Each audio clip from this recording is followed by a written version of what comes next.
خواتین و حضرات، اب میں بڑے ادب اور احترام کے ساتھ گزارش کر رہا ہوں شاعر سے جو مشاعروں کی دنیا جناب محترم شرف نام پاروی صاحب.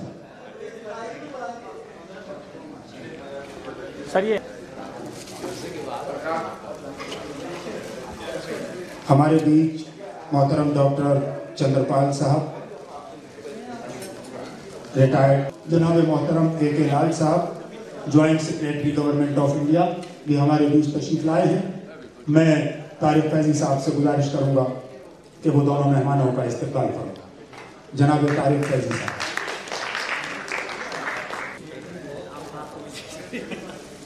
حضرات، صرف چند شعرا باقی ہیں اور یقیناً وہ انتہائی معتبر صاحب صدر عزت مآب صاحب، تمام مقدس شخصیات جنہوں کے بعد سامنے حضرات، دوستو ایک چیز میں وعدے کرتا ہوں بھی میرے چھوٹے بھائی وسیم علی صاحب کو کلام اپنا پیش کرنا ہے. میں چاہتا ہوں کہ بعض آپ حضرات بیدار ہو جائیے. میں روکتا ہوں اپنی اردو والی مدہ پیش خدمت ہے. مجھے رشیدی صاحب کو آسا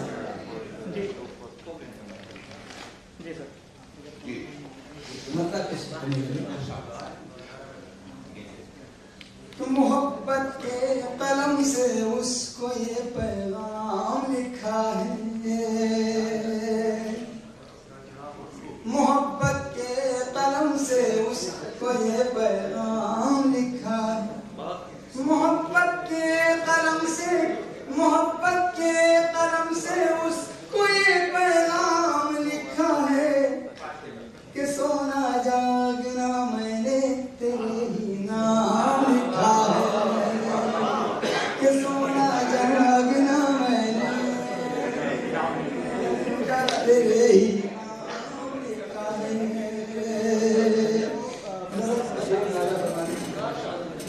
کہ سونا جاگنا میں نے تیرے ہی نام لکھا ہے. کبھی فرصت ملے تو دل میں آ کے خود ہی پڑھ لینا. ہمارے دل کی تختی پر تیرا ہی نام لکھا ہے. ہمارے دل کی تختی پر تیرا ہی نام لکھا ہے. کہ سونا جاگنا میں نے تیرے ہی نام لکھا ہے. جس شہر کی غلط کی دوستوں سے بات فرمائیں کہ تلاش رزق میں ہر دم سفر کرتے ہی رہتے ہیں. سفر کرتے ہی رہتے ہیں.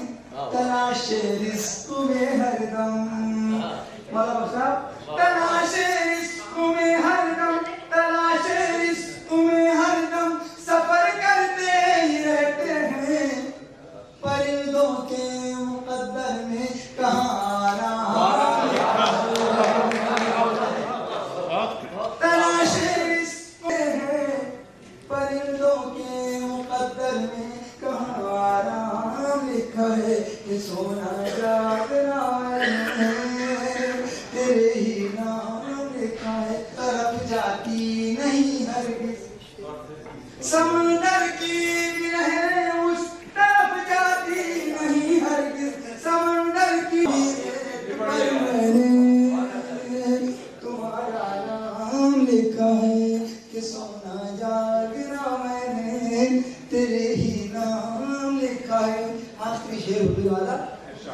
تکبر شہرتوں سے آ نہ جائے بس اسی ڈر سے. تکبر شہرتوں سے آ نہ جائے بس اسی ڈر سے. کتاب زندگی میں خود کو ہی بے نام لکھا ہے.